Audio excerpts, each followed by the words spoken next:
My name is Bill Mooney McCoy, and I am the director of Safe Families. I am a co-pastor of a small house church, the Gathering Christian Fellowship.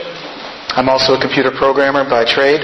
And most important qualification for me doing this talk is I'm a parent. I have 3 children, and so this is not some vague academic issue for me. This is what I need to know as much as anybody else in this room. TECHMISSION has a mission to support Christian organizations as they use technology to transform vulnerable communities. Technology for many is a key out of some desperate situations. That's been the case for some of us personally, and we hope to help those who are helping others. So we are an organization that comes alongside the folks who are already doing this, who use technology to give other people a better life. Safe Families is a program that has come out of TECHMISSION. We have mainly two goals. And the first one I'm focusing on now, which is focusing on protecting children in at-risk communities from pornography and other dangers on the internet. We're doing it in 2 different ways. We're providing information, that's now, and we're also distributing software with free internet filtering, and that's also now because it's in your packet. We also have concerns about adult issues with this, as I mentioned, and that's another part of Safe Families program, which we'll talk about later.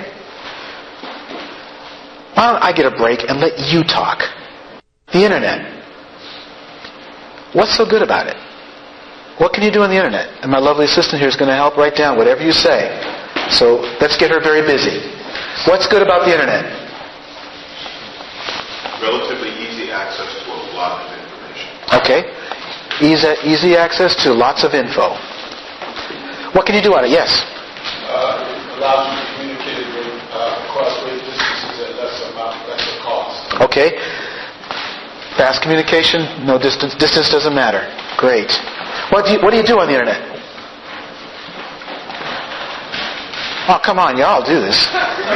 Research. Good. What else? Shop. Okay. Now we're getting real. Let's keep it real. Yeah. What else? Games. What would the internet be without games? Email. Advertise. Yep. Advertising, which for some of us is important. Read news. Anything else? Okay, banking and financial management. I think we could probably go on. The point is that there's some very useful things about it. Agreed? But there are concerns, and there are dangers, and that's what we're going to talk about next. Let's look at some stats. These are some of the latest stats that we've recently gotten on what's happening online. 90% of kids ages 8 through 16 have looked at pornography, usually unintentionally, and the average age of first exposure, 11. Think about what it was a generation ago and think about that now. The largest consumer of internet porn is the age 12 to 17 group. Even the adult industry says 20 to 30% of their traffic. Minors. Children.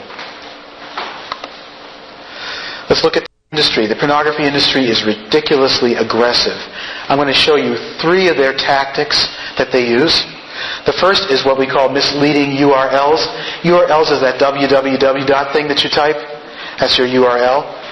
So 2 URLs that are very interesting. MartinLutherKing.com. It's a porn site link. So is JesseJackson.com. In my humble opinion, that's not what either leader stood for. But that's what they've done. Obviously, that's intentional deception. There's another thing called chat room bots. And you're wondering, what in the world is that chat room bot? Well, this is actually a live transcript from a chat room on AOL, America Online. I didn't change anything. I just edited a couple dirty words. And you'll notice there's somebody called Bree797. And she's a 20-year-old female who has pictures in her profile. And she seems to be kind of stuck on saying that. You notice that? And so eventually CTim1570 says, who is Bree? And Alice Stark at 01 says, Bree is a bot. Bree is a computer program that is programmed to go into chat rooms and randomly put out messages to suggest to people to go look at the profile where there's a link to a porn site. Does that make you a little mad? Just a little bit? Let's push it a little further. Spam. We all know what spam is. 2.5 billion a day. And the average person gets 4.5. Spam. This is pornographic spam. Not, the person who's in Africa who needs your money. This is just the porn spam. There's that too.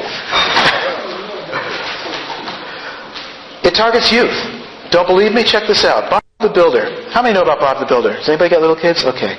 Very cute little thing. Very innocent. Very wonderful. Here's his website. This is a good thing. Transpose the U and the I, and this is what you get. Do you think this was unintentional? Who are they targeting?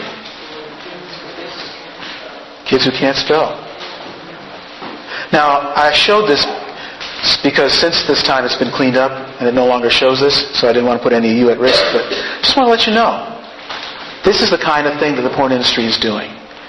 And they've done it with many, many different URLs that they know kids are going to look for. There's a thing called age verification. If my daughter, 12-year-old daughter, wants to go to the corner store and ask for a pack of cigarettes, what's going to happen? They're going to ask for ID. If a 15-year-old boy wants to go to the liquor store and get some bourbon, it's not going to happen, right? R-rated movie, at least in theory, one hopes that your young teenagers won't be able to get in without an adult. Can you imagine if a little 4-year-old kid could walk up to a store and ask for cigarettes and they say, "How old are you?" And you say, 18. Okay. But that's what's happening with pornography. Let me show you. There's sophisticated age verification tools. Here's one. If you're not over 18, what is your option? There's no option given.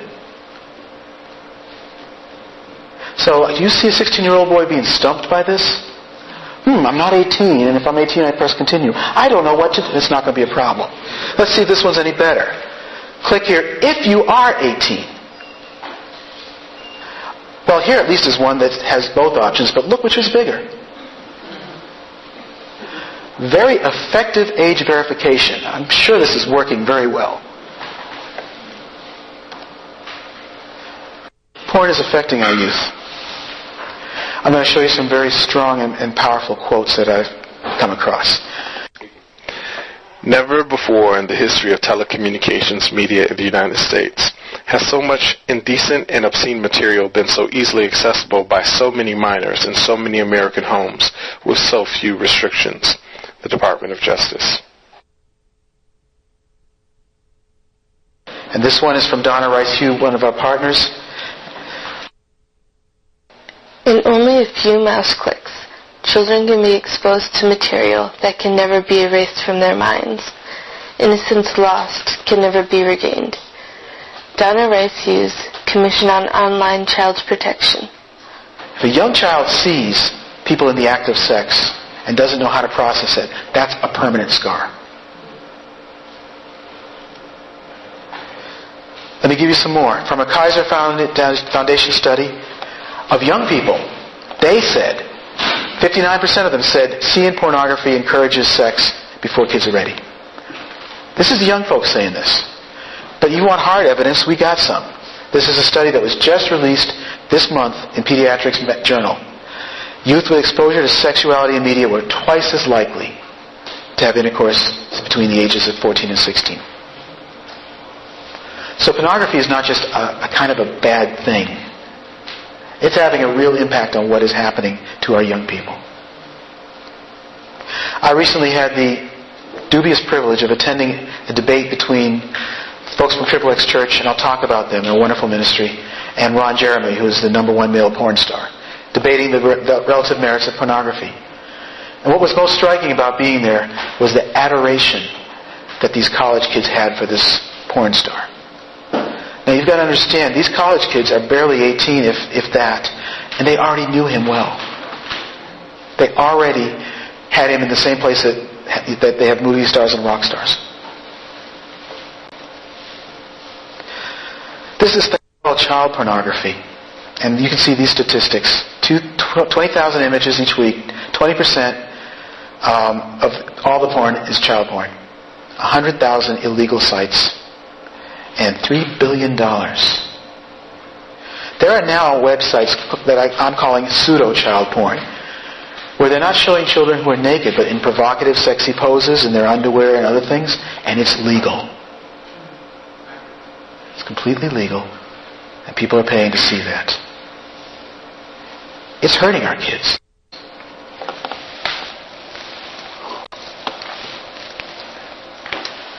Pornography is not our only problem. Online perpetrators is very serious. I recently saw someone demonstrate this. They were in a chat room, and she pretended to be a 16-year-old woman, 16-year-old bored teenager. Anybody want to talk to me? And instantly she got hundreds of offers from guys. 1 in 5 kids has been in a chat room. 20% has been approached by a pedophile. 40% of your abductions for the ages of 15 through 17 from the internet.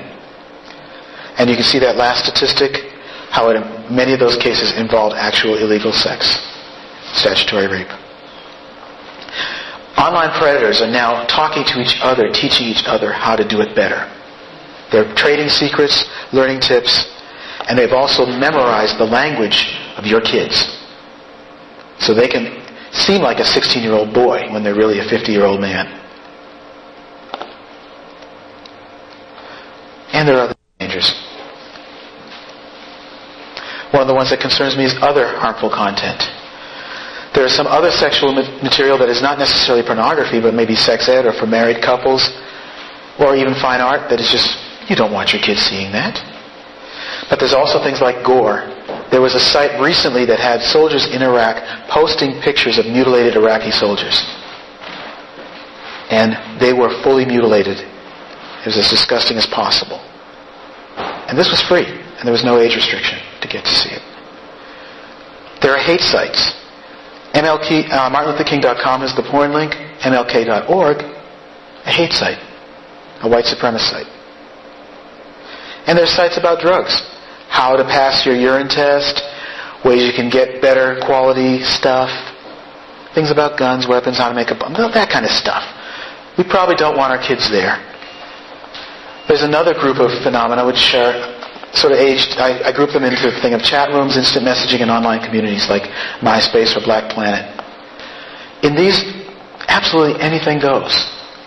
There's nothing to stop, Joe Teenager from putting up a dirty picture or calling someone a dirty name or anything like that. There's nothing to stop it. Letting your kid in a chat room is kind of like letting your teenager roam free in a bar. It's just a very dangerous place for some of those kids. And finally, there's this thing called peer-to-peer.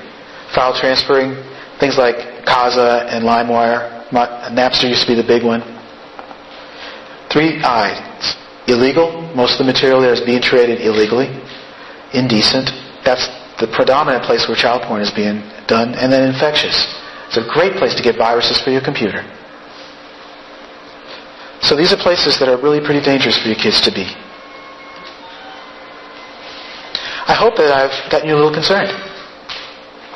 Here's the good news. Today we want to get you upset, but we also want to empower you. We want you to come away from here feeling like, well, I know what to do, or I know how to begin. We don't want to just give you bad news. We want to give you some real tools. So I'm going to go over these 6 steps in just a sec. Starting first with the Internet filtering device. Internet filters are just like filters are in English. There's something that controls what gets there. They're little programs that can say, no, you can't look at this. Yes, you can look at this. Oh, you can't, but you can. And they're very good for protecting kids. They're lousy for adults because adults, of course, know how to control them. We have several options. And our first option, you actually have in your hand. We have a program called WeBlocker that we've co-branded. And we are making that available for the low cost of $0. It is. By the way, the one thing bad about WeBlocker is it's not available for Macintoshes. Sorry. But it is free, and it covers the most basic things. It doesn't touch things like email and instant messaging and some of the other concerns I had. But it's a pretty good program if you really have nothing else. It is definitely better than nothing, and it does work pretty well. And some people think that's all they need. But we don't think that's all you necessarily want, so we're going to give you some more options. Is that okay? So if you happen to have a big program like AOL or MSN or Earthlink, and you're on dial-up, that's the thing where you can't talk on the phone and be online at the same time, then here's another option you have. All of those programs have free internet parental controls. It's free. It's built into the software. You don't have to buy it. Different levels for each screen name. So if you have 5 people in your family, all different ages, you can set things for each person, different age groups. Some of the controls can be a little restrictive, and it's not quite as effective as some of the other products, but it is free. It's the best thing if you have children and you have a dial-up. America Online is very good at showing you how to do that, and I suspect Earthlink and MSN would have customer support if you're not sure how to do it, but it's not hard. But there's a third option, and this is commercial internet filtering. You're going to have to reach into your wallet to get this, and often it features some other things that the WeBlocker doesn't. Costs range from anywhere from $30 to $70, and some of them have annual fees. And the one drawback is that you have to put it on each computer. But it's the most effective means of protecting kids. So here's kind of a summary of what we found. We looked on the web and found all of the best surveys that we could find. And we looked in and sort of averaged them all out, and this is the conclusion we've reached. These are the products. And by the way, this is on page 8 of your wonderful, wonderful manual. Right here. And on page 8, the same chart is there, so you don't have to worry about copying this down real quick. And it's also downloadable on the web. And you'll notice the cost varies from $30 to $70 a year, or $70. Time Manager is a tool that will say, little Johnny cannot be in the computer after 11 o'clock. And not so little Jenny can't be after midnight. And on weekends, you can change it and you can adjust it. Macintosh means that it's available for the Macintosh, and as you can see, most products are not. Whether it filters email, instant messaging, or chat, or peer-to-peer, that's indicated. And keyword blocking, again, is so that you can type in certain objectionable phrases as no-nos. And it will say, okay, because you use those words, this website, I can't go there. It's very interesting. Some of our websites, because we talk a lot about pornography, WeBlocker blocks them. That's keywords. And also, I think on our webpage we have links to where you can buy these products. So another option is what we call a pre-filtered ISP. An ISP is the organization that provides the internet service, whether it's America Online or Verizon or whoever. But there are some that all they provide are filtered websites. You can't even get to the bad websites because they don't even bring it to your house. They can be very effective, especially if you as an adult would like a little help. They can sometimes block legitimate content, and that can be a real problem. There's some false positives. And but in summary, they're good for protecting children and somewhat helpful with adults. Let me show you a few of them. These are 3 products that we know about. I particularly love the logo of Surf on the Safe Side. See the sludge trying to get in through the computer and it's being blocked out. It's kind of cool. The prices they range, and there's a lot of other products out there too. So this could be how you connect to the internet, if you'd prefer, particularly by dial-up. But one more option. Plus, if you act now. And this is a filtering router, and you're wondering, what in the world is a filtering router? Let's bring a few in here. Thank you. These are pieces of hardware. They're actually boxes. And they effectively filter all the computers in your house. Not just one computer at a time, but if you have 2 or 3 laptops and Junior has a computer and there's one down, they're all filtered. And they're a little bit hard to disable. And unfortunately, they're also a little hard to set up. So you kind of have to know what you're doing. And they also require that you have broadband. You can't use dial-up with these guys. But in summary, these can also be a good option. If you feel like you have a little tech ability, give it a shot. See if it works for you. On our website, we have indications of where you can get these products. And that's on page 9 in your manual. So to summarize, depending on the type of internet service you have, whether you have a major dial-up, less robust dial-up, or broadband, And depending on who you're protecting, whether you're protecting kids or adults, here's your choices. We've got one that's free. Now I'm going to talk about X3 Watch in the second half of our broadcast. The second is a paid recommended option, and these are the ones that we're recommending. Or an advanced one if you feel like you really have your knowledge together and you feel like you can go ahead for this. So these are some of the options. And again, this chart is on page 9. So that's internet filtering. But internet filtering is just not enough. This is not something you can put in and say, okay, I'm good. This is unfortunately step 1 of 5. So let me share with you a couple more. Where you put the computer. Now this is probably the easiest thing I can show you. Put it in a high traffic room. Not in some obscure corner somewhere. Screen has to be very easily visible when you pass by.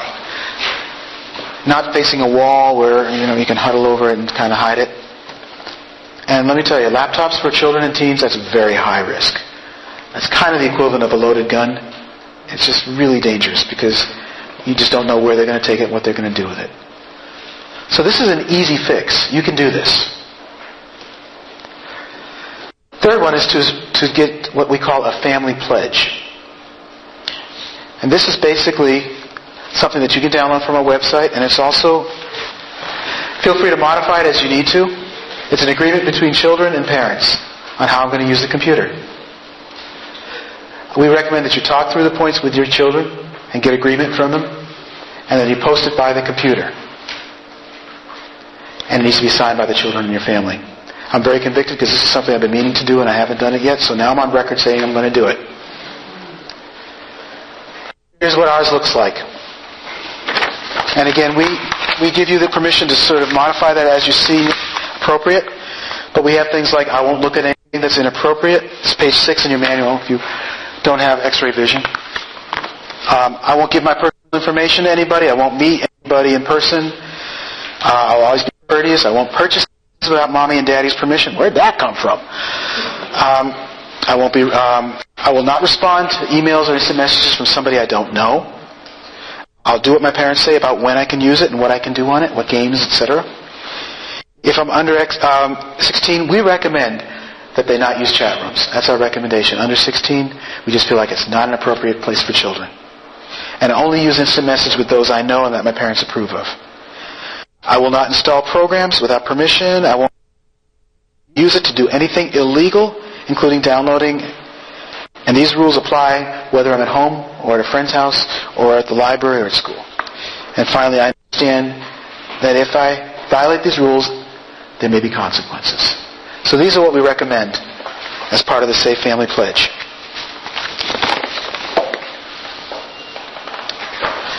Step 4 is to monitor, train, and direct your children's activity. And this can be a lot of fun. We recommend that you once in a while just sit down with your kid and say, so, what do you do? Where are you going? What are you into? Who are you talking to?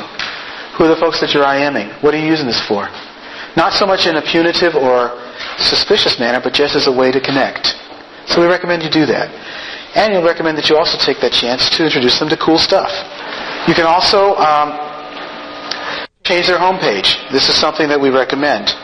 There are what are called child-friendly search engines. You're all familiar with Google and Yahoo. Well, there are equivalents for children. And so what you can do is on your computer, you can have when little Jimmy logs in and goes to the internet, that's where it starts. And we can give you demonstrations of how to do that another time. But these are search engines that won't bring up the sites that you don't want little Jimmy to find when he types in certain words. Unfortunately, we also need to be a little bit more devious. And so we need to monitor our kids' activity by surveillance. And we do that in 3 ways. By reviewing history, by checking the log filters, and by looking at recent documents. I'm going to go over this a little bit quickly. Here's an internet browser. This is our old Safe Families webpage. And there's a little button up at the top that looks like that. It's called the history button. If by any chance you can't find it, pressing Control-H will do the same thing. When you press that button, it opens up another screen. And you'll see some days. You can barely see that, I'm sorry. It says last week, Monday, Tuesday, and today, I believe it says. So I did this yesterday or something like that. And if I'm going to click on the today right here, if I click on that, that'll open a button. And that will tell me what websites were looked at today. And so I kind of go down here, and as I go down, I see, okay, Google, and I see Google Images Google. Well, that could be trouble. There's all kinds of things on Google Images files. So I open that up, and I look to see what they are. Oh, how wonderful. They're looking for pictures of rainbow, the state of Minnesota, and mountain lions. Of course, my kids would never look at anything bad. So at least this way I can see where they've been. Now, of course, when you finish, you want to press the button again so that your kids won't know you're doing that. So you press the button and this window will go away. Here's the catch. Your kids may already know how to do that. And if they know how to do that, they also know how to erase it. So we have to take it up a notch. If you have a web filter, like WeBlocker or some of the others, they keep track of what websites are being looked at as well. They keep a log. And this is what little Johnny or even not so little Jenny can't get to.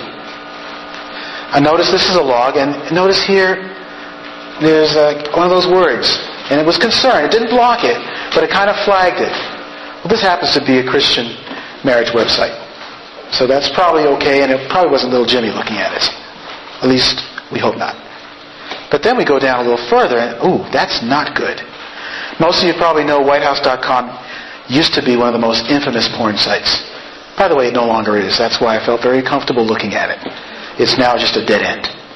But WeBlocker doesn't know that yet, apparently, and so it flags it as a concern, or at least it thinks the intentionality was there. So you'll notice it had a yes there, meaning we stopped him. Now, little Johnny maybe didn't mention, I accidentally went to, but WeBlocker got it for you. And we would have a conversation. Finally, we need to check objectionable material that may come from other sources. It can come from friends, email, or spammers. It can come from file-sharing programs like Kazaa, LimeWire, BearShare. And it also can come from portable devices like CDs and DVDs, jump drives, and cameras. And so what you'll do here is you go to your regular Windows menu, your desktop. See the little start button right here? You press it, and up pops a window. And then we move our little cursor all the way up and over to Recent Documents. And that opens another window. And then as we look at Recent Documents, let me make that a little bigger, thank you. We kind of scroll down and we look at all the documents that were recently opened, and we see, a couple Word files, some PowerPoint files, and that can't be good. So we can see that recently somebody looked at a picture file called Naughty Nurses. Now relax, I just made that name up, it was nothing. But that's something you would want to check. So you could see, if you saw something that you didn't recognize that, and it had a name that kind of, what was the concern? You could find out, and you could actually see what Johnny had been looking at or trying to look at. And again, have a very interesting conversation. So this is what we call surveillance. This is how you monitor your children. But that's not enough. So step 5 is to educate yourself around issues of online safety. Get smart. One of the easiest ways to do that is to check our website. We have worked very hard to give you the very, very best of online safety information that we could possibly find. So when it comes up, I'm going to show you we have some pages just for parents. And basically, it's a replication of everything I've shared with you tonight. So again, if you forget something or didn't quite get it, it's okay. We got you covered. So here you see our parents' pages. And we've got soon will be this. Now we can't put it on there because I'm not done yet. And the time machine isn't working. But we also have steps for parents. You just saw them. Those 5 steps are on here as well. We've got a sample of the Family Pledge, which you can download and modify. We've got some of the software tools that we've mentioned, particularly WeBlocker. We also have recovery resources, and this would be something if you know someone who's struggling with sex addiction or porn addiction or other media addiction. We have lots of tools on how to help that person. We'd love you to try to use those to see if they could be of service to you. This thing is online, so you're free to download it. And finally, free software that I mentioned. We have the WeBlocker is available here for free and some other software. We also have some wonderful resources, some links. This side of the... One thing that's very cool that Robert just put on, Robert just joined our staff and has done something extremely cool. Every day we get live news feeds of what's happening in these areas. This changes every day, I believe. And so, if you want to know what the latest and greatest is, let's find out. So you see all of these headlines coming out, and part of my job in theory is to read and memorize every one of them. And so there's news about these subjects. I was really thrilled to see that they put Net Family on here. That's my favorite newsletter. It's a very excellent newsletter on what's happening. It's kept me current. And even some things about recovery. So that's one thing we have for you. We have articles. Oh, have we got articles? Feel like reading? We got articles. This one here was an excellent article in the Boston Globe about what's happening with young boys online. And here's some things for parents that are very useful. As you can see, there's some wonderful things here. I'm going to talk about Perry Aftab, who's one of the most brilliant people I know in this industry. You have her addressing issues like MySpace and other things that you may have heard about. She has a whole article about that. We also have, for those who want to read a little bit more, books. Lots and lots of books. I'm a teacher, I like visual aids. So I brought 3 of them. Parent's Guide to Protecting Your Children in Cyberspace. This is written by Perry Aftab, who's a lawyer, who's been just very helpful to me in terms of learning things about this. It's an excellent book. Just if you want more information than I've given you, here you go. If that's not enough, Donna Rice Hughes, who I quoted earlier, has also written a book, Kids Online. This is an excellent read, again, if you want to learn more about this issue. And here's one that raises a little bit of eyebrows. Smut. And this is basically a former person who used to be involved in the sex industry saying, this has gone too far. He's got a young child and he's feeling the same pressure that we feel, like this is not what I want for my child to be raised in. And so he really is pushing against a PG-13 rated society. Why should little kids see provocative billboards? Why should they see that? Why should they see magazine titles in the supermarket that use words that you don't want to explain to them? Why should that be true? That's what he's asking. And so this is a really challenging book.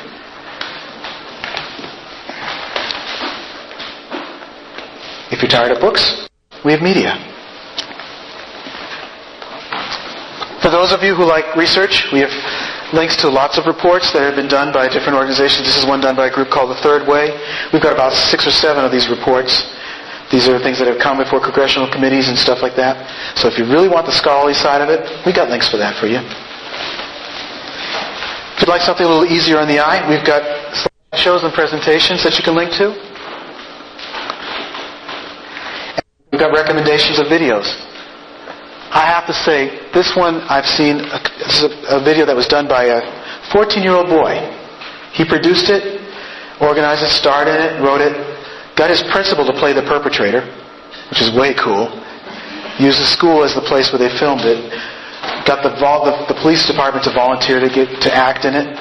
And it's just a really brilliant little short that shows how somebody who thought he was going to meet a 13-year-old blonde, beautiful girl, almost, well, let's just see it.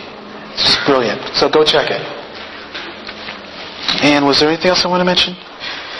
We also have, finally, links. I got more links than a golf course. I mentioned NetSmarts, and that's the one we put first. That's the one I just showed you with, oh, by the way, a WYSIWYG, that stands for what you see is what you get. Those are bad guys. That's their word for bad guys.